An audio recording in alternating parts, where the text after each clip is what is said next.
right, Mr. Director, thank you so much for your time. Now, what do you think is at stake for this AMCEN conference? Yeah, for this AMCEN conference, I can highlight basically 4 important issues that are at stake for the continent. The first and very important issue is related to the management of the natural assets of this continent to support the development process.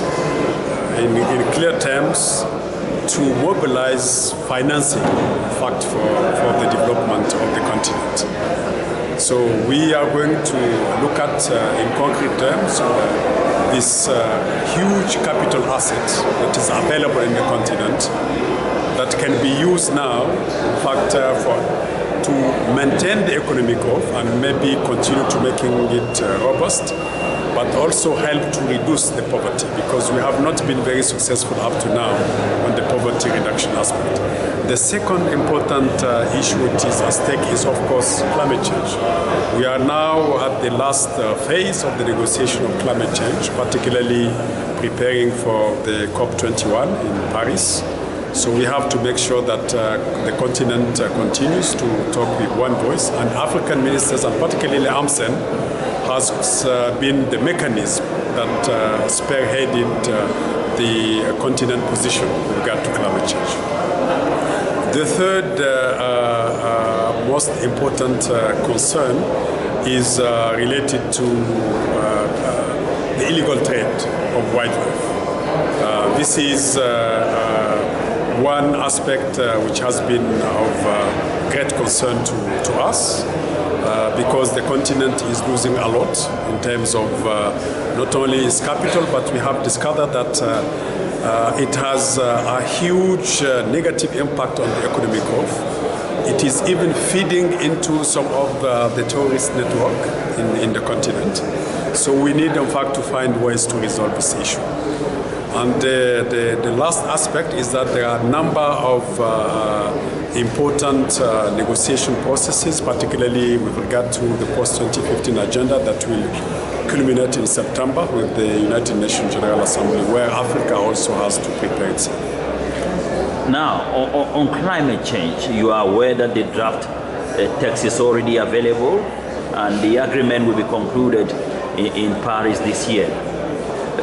What concretely do you think AMCEN should decide on this draft text in the course of this conference? Yeah, in the course of this conference, of course, we are still negotiating. As you said, a meeting took place recently that helped to build on the document that was provided at Lima. Now, in fact, we have another draft document, but we need, Africa has a common position in terms of the major aspect related to the level of the reduction of emission, in terms of also the support on financing, technology transfer, adaptation issues.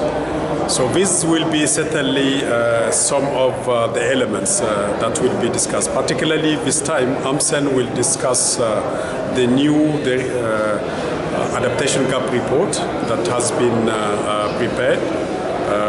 In fact, the second one, because last year we had to assess the cost of adaptation. And this time, in fact, the continent would like to see, in addition to what is expected at the international level, how Africa can also mobilize some domestic resources. Now, so far, are the negotiations favoring Africa?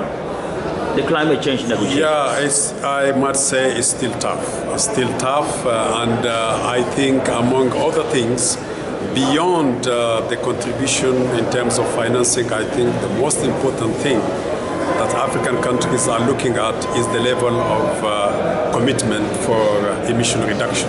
If this level of commitment is not high enough, we are going, with regard to this continent in particular, beyond this 2 degrees Celsius.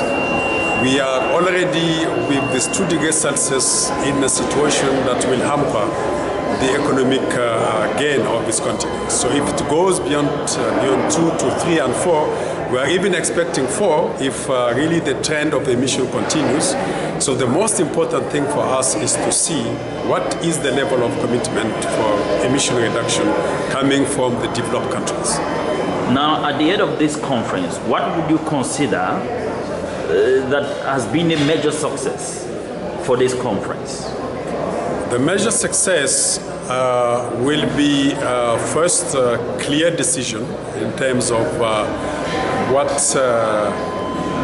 could be the African position that will be the basis for the continuation of the negotiation. Of course, the position is dynamic. It is not really a fixed position.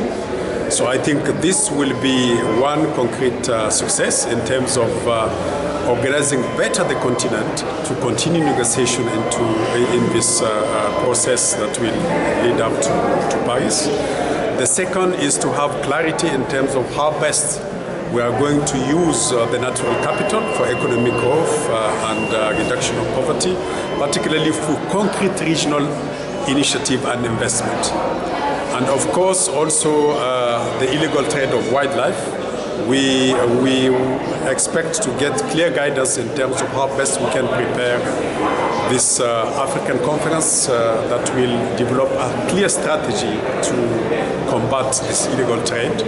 And of course, clear guidance in terms of the different conferences coming for post-2015, and in particular, the July conference on financing for development, where we have to look at it not only in terms of just getting resources from outside, but how, for example, Africa can build on its green economy potential to really ensure that the continent will be in a better path, trajectory for sustainable development. Thank you for your time, Mr. Director. Thank you.